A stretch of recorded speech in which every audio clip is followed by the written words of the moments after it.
തമിഴക വെട്രിക്കഴകം അധ്യക്ഷനും നടനുമായ Vijay Velankanni Saint Mary's basilica സന്ദർശിക്കുമെന്ന അഭ്യൂഹങ്ങളെ തുടർന്ന് പള്ളിക്കുള്ളിൽ ആരാധകരുടെ ബഹളം. ശനിയാഴ്ച പുലർച്ചെ 5 മണിയോടെയാണ് സംഭവം. അൾത്താരയ്ക്ക് മുന്നിൽ തടിച്ചുകൂടിയ ആരാധകർ മുദ്രാവാക്യം വിളിച്ചത് പള്ളിക്കുള്ളിലെ പ്രാർത്ഥനാ ചടങ്ങുകളെ ബാധിച്ചു. ശനിയാഴ്ച പുലർച്ചെ പള്ളിയുടെ വാതിലുകൾ തുറന്ന ഉടൻ തന്നെ നൂറുകണക്കിന് പേർ പള്ളിക്കകത്തേക്ക് തള്ളിക്കയറുകയായിരുന്നു. അൾത്താരയ്ക്ക് മുന്നിൽ സജ്ജമായി നിന്ന ഇവർ TVK എന്ന ഉറക്കെ മുദ്രാവാക്യം വിളിക്കുകയുമായിരുന്നു. ആരാധകരുടെ മുദ്രാവാക്യം വിളിയും ബഹളവും കാരണം വിശുദ്ധ കുർബാനയർപ്പിക്കുവാൻ വൈകി. മൊബൈൽ ഫോണുകൾ ഉയർത്തിപ്പിടിച്ചും ചിത്രങ്ങൾ പകർത്തിയുമായിരുന്നു ആരാധകരുടെ പ്രകടനം. പള്ളിക്കുള്ളിൽ മൊബൈൽ ഉപയോഗത്തിന് നിയന്ത്രണമുണ്ടായിരിക്കെയാണ് ഈ നിയമലംഘനം നടന്നത്.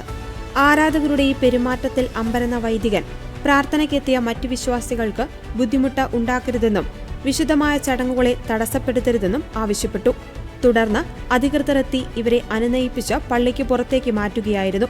അടുത്തിടെ തിരുച്ചെന്തൂർ മുരുകൻ ക്ഷേത്രത്തിലും ഷിർദി സായിബാബ ക്ഷേത്രത്തിലും വിജയ് സന്ദർശനം നടത്തിയിരുന്നു. ഇതിന് പിന്നാലെ ശനിയാഴ്ച താരം വേളാങ്കണ്ണി പള്ളിയിലും നാഗൂർ ദർഗയിലും എത്തുമെന്ന വാർത്തകൾ പ്രചരിച്ചിരുന്നു. ഇത് വിശ്വസിച്ച് വെള്ളിയാഴ്ച രാത്രി മുതൽ തന്നെ വലിയൊരു ജനക്കൂട്ടം സ്ഥലത്ത് തടിച്ചുകൂടിയിരുന്നു. എന്നാൽ വിജയ് വേളാങ്കണ്ണിയിൽ എത്തില്ലെന്ന് പിന്നീട് ഔദ്യോഗികമായി സ്ഥിരീകരിച്ചു.